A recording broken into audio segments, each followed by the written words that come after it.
Assalamualaikum, salam sejahtera. Terima kasih kerana telah memilih channel ini. Jangan lupa tekan butang like, komen, subscribe dan share untuk Anwar ada kecenderungan sebagai patologikal liar. Tun M. Kuala Lumpur. Tun Dr. Mahathir Mohamad menyifatkan Datuk Seri Anwar Ibrahim seorang yang sentiasa berbohong kerana sejak 25 tahun lalu menuduhnya seorang yang korup, terbabit salah guna kuasa, mengamalkan nepotisme dan kronisme serta memperkaya diri sendiri. Bagaimanapun, menurut bekas Perdana Menteri itu, apabila beliau meminta Anwar menunjukkan dokumen berhubung semua dakwaan berkenaan, pengurusi Pakatan Harapan itu enggan memberikannya dengan menggunakan alasan yang remeh. Dr. Mahathir berkata, Perdana Menteri itu pada 7 April lalu, apabila ditanya wartawan berkenaan kenyataan fitnah terbabit, menyatakan dengan yakin akan menunjukkan bukti. Tetapi apabila dipohon dokumen secara rasmi, pelbagai alasan pula dikeluarkannya. Sejak tahun 1998 sehingga memfailkan pembelaannya, defendannya ini Anwar tidak pernah menunjukkan sebarang bukti kononnya salah guna kuasa atau nepotisme, tetapi hanya pengulangan demi pengulangan skrip fitnah politiknya terhadap saya. Oleh itu, defendannya ini Anwar secara langsung dan tidak langsung menunjukkan bahawa dia seorang yang banyak berbohong, katanya. Dr. Mahathir berkata ia bertentangan dengan dakwaan Anwar mengenai langkah penyelamatan kerajaan terhadap KPB, kini dikenali sebagai Pos Logistik Berhad, iaitu sebuah syarikat di mana anaknya Mirzan adalah pengarah dan pemegang saham majoriti. Bekas ahli Parlimen Langkawi itu berkata adalah tidak logik sama sekali untuk Anwar menepis sebarang dakwaan bahawa wujudnya sebarang salah guna kuasa ketika langkah penyelamatan itu berlaku dan kemudian kini memilih untuk menyatakan sebaliknya dalam pernyataan pembelaan beliau.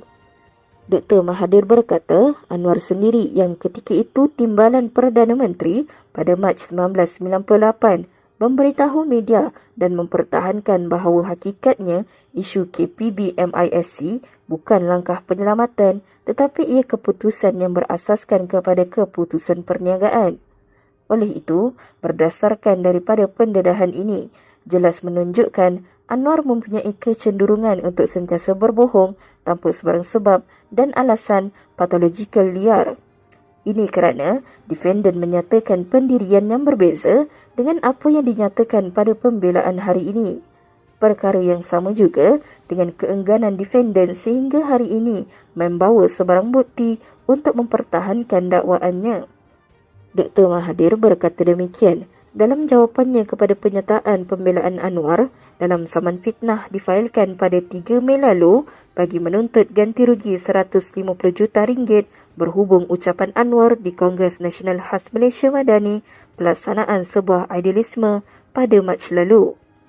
Dalam writ saman dan pernyataan tuntutannya, Dr. Mahathir sebagai plaintiff mendakwa ucapan Anwar itu membawa maksud beliau membolot harta untuk keluarga dan kehilangan harta, aset atau saham orang Melayu adalah berkaitan dengan harta, aset ataupun saham milik keluarganya. Beliau turut mendakwa kenyataan Presiden PKR itu adalah tuduhan berat yang membawa impak besar terhadap dirinya yang membawa maksud kononnya bekas Perdana Menteri keempat dan ketujuh adalah seorang yang bersifat perkauman. Bekas pengurusi Parti Perjuang Tanah Air itu berkata kenyataan berkenaan turut bermaksud kononnya beliau adalah individu yang mempunyai kekayaan dalam lingkungan berbilion-bilion membawa wang itu ke luar negara dan mengelak untuk membayar cukai. Sementara itu, Dr. Mahathir berkata kenyataan bahawa kononnya beliau memfailkan saman itu untuk mewujudkan perpecahan kaum adalah satu tuduhan liar yang tidak berasas sama sekali. Sebaliknya, Dr. Mahathir berkata tindakan itu diambil kerana Anwar mengeluarkan kenyataan fitnah yang bukan sahaja tidak benar, malah menjatuhkan imejnya sebagai seorang negarawan.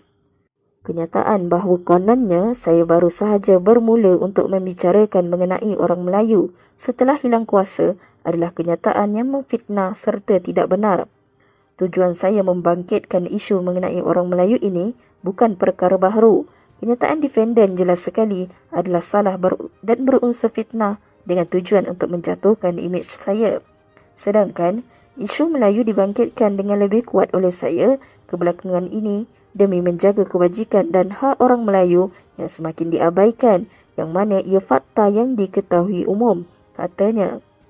Dr. Mahathir menegaskan bahawa tidak terdapat sebarang salah guna kuasa arah tindakan yang memperkayakan anak-anak beliau. Sebaliknya, kesemua hasil perniagaan mereka adalah hasil daripada usaha dan merit syarikat yang dimiliki mereka. Katanya, anak-anak tidak sekalipun terhalang dari segi undang-undang untuk menjalankan apa-apa aktiviti perniagaan sepanjang masa material berkhidmat sebagai Perdana Menteri dan Menteri Kewangan. Dr. Mahathir memfailkan saman itu di Mahkamah Tinggi Shah Alam melalui firma guaman Tetuan Law Practice of Rafiq pada 3 Mac lalu dengan menamakan Anwar sebagai defendant tunggal dengan menuntut ganti rugi sebanyak 150 juta ringgit.